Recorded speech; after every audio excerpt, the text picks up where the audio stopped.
Hi, this is Pete Gary with the Boca Voice, and we're welcomed by John Tolbert, who is the president and CEO of the Boca Resort and Club. Thank you, Peter. Great being here with you today. Listen, as we go through this renaissance of Boca Raton, I couldn't think of a more iconic place to have it in beautiful Boca Raton, and we're looking back at Boca Raton than being at the top of the Pink Hotel. As we sit here at the top of Pink Hotel, I wanted to interview John, and he was gracious enough to have me here. Thank you so much. Thank and you. As we talk about Boca, you can't be more Boca than you. You just can't.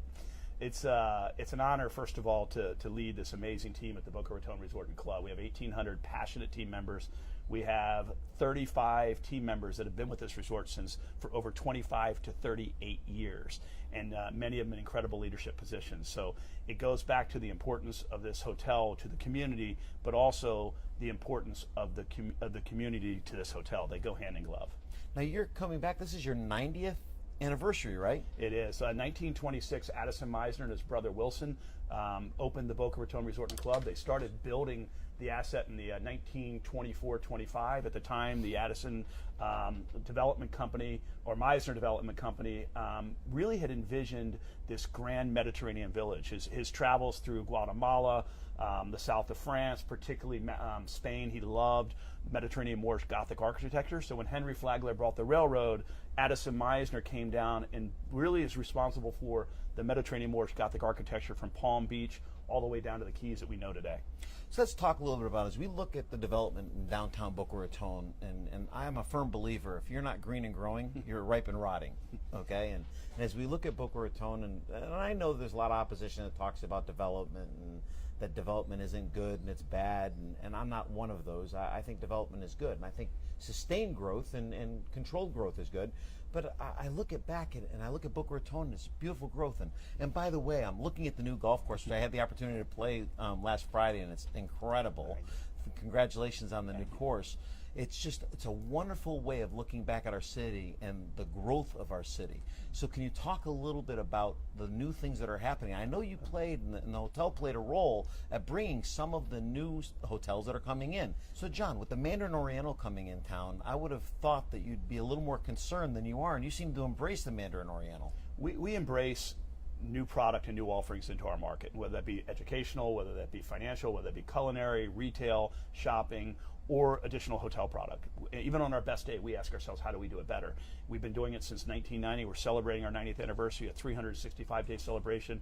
We put an incredible amount of capital into this resort. So from a competitive standpoint, we're very comfortable with our position. You can walk out your door to this amazing brand new golf course. We have one of the most unbelievable social catering and celebration venues in the world that's just been redone with our cathedral.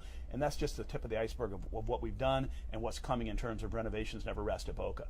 That said, we also have times of the year where we need additional inventory in our market. So having Mandarin Oriental and having Hyatt and having Waterstone at our backyard, that allows us to go out and select during the summer months, which are traditionally softer months, to be able to go out and get larger conferences that have typically had to use convention centers or go to other destinations altogether, that we're able now to bring home to Boca Raton, bring home to Palm Beach County. So if it's good for Boca and good for Palm Beach County, it's good for the Boca Raton Resort and Club.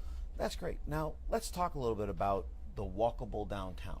So we've talked a little bit about, and I know a lot of the community has been concerned about some of the growth, but one of the things that I've noticed a lot is specifically coming out of the resort, you've allowed, not allowed, bad choice of words, but your shuttle has brought a lot of your guests out to Meisner and even into Camino and some of the downtown areas, and they've started to enjoy some of the other things that Boca Raton has to offer. So has your guests enjoyed some of the businesses, and what is your feedback back from the guests coming into the community? Listen, shopping and dining are the new beach. Beach is the number one list on the checklist. I want to go somewhere warm. I want to be on the beach. But once they've made that decision, what's the shopping and dining and the art scene? Art's become the new food as well, and that's what makes us downtown with the Museum of Art, Boca Museum, Meisner Center, Royal Palm, the pedestrian access. It's really new urbanism. I mean, that's what we're seeing here is people living and playing downtown. When Addison Meisner opened this hotel, he was quoted as saying, "I want to build the world's most luxurious playground at the Boca Raton Resort and Club." That's still what's powerful today. What most people don't understand is when this hotel was originally envisioned and conceived, it was designed to take care of people for entire seasons. right? They were going to pick, the train came down, you got off with your steamer trunk, your full staff of people, and you stayed for an entire winter. The hotel closed down, you went back up north, you might have gone to Sea Island, you might have gone up to the Broadmoor, Greenbrier, some of these grand destination resorts. What's happened is you have an amazing destination resort.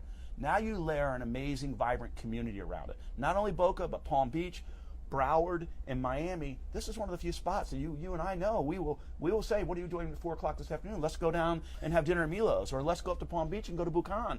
That's what makes Boca so powerful. If you're in Palm Beach, you're not leaving Palm Beach. If you're in Miami, by and large, you're not leaving True Miami. statement. This is Boca Raton. Then you add the office space around it, which is amazing. More hedge funds, private equity funds moving in here than almost anywhere in the world right now.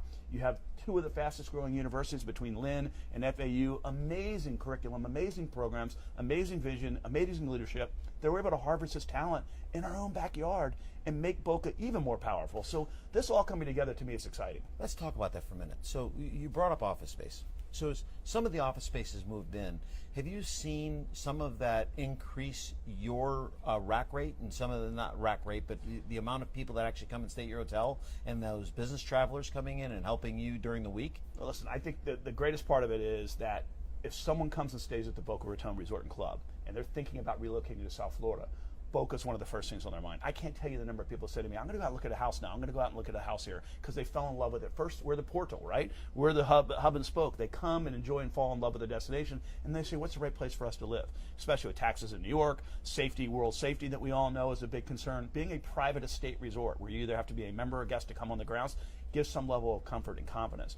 What we like to see now is a whole new way people are working and meeting and what I call recreating, or more importantly, luxuriating, is that office is no longer about a physical space. It's about an environment, right? Look at WeWorks, look at Newey House in New York, this collaborative workspace, this whole shared economy. That's what's happening in Boca. So you could run a company of 500 people and be based out of here. You have some of the most important CEOs in the world that companies are based in other destinations altogether, but they're running them out of here by and large. Best airlift in anywhere in the United States. 3 airports within 55 minutes, 2 of them within 20, and a private aviation setting that's second to none. So, and then you have things like JetSmarter, NetJets, and some of these great club programs where a CEO or an executive or a high net worth family can be in and out of here on a shared private plane in matters of moments. It could be in Aspen, could be in New York City, be in London, be in Argentina, or be in Mexico City. That's powerful, and that can only happen in Boca. I couldn't help, and I got to say, I couldn't help but notice, but you had quite a few luxury yachts sitting out in the backyard, not here as well. So I actually saw 160 and 140-foot yachts sitting out back. So that didn't hurt, that you can actually fit a yacht here that was 160, 180 feet. So, well, when you talk about competition, listen, the setting, the postcard setting of the Boca Raton Resort and Club, many people say, I want to be right on the beach. And you say, that's great. But at night, what do you see on the beach? Darkness, right? One of the great things about being in the yacht club, and one of the things about people really don't understand about Boca, is they hear the Boca Raton Resort and Club, and they immediately think it's one vertical tower.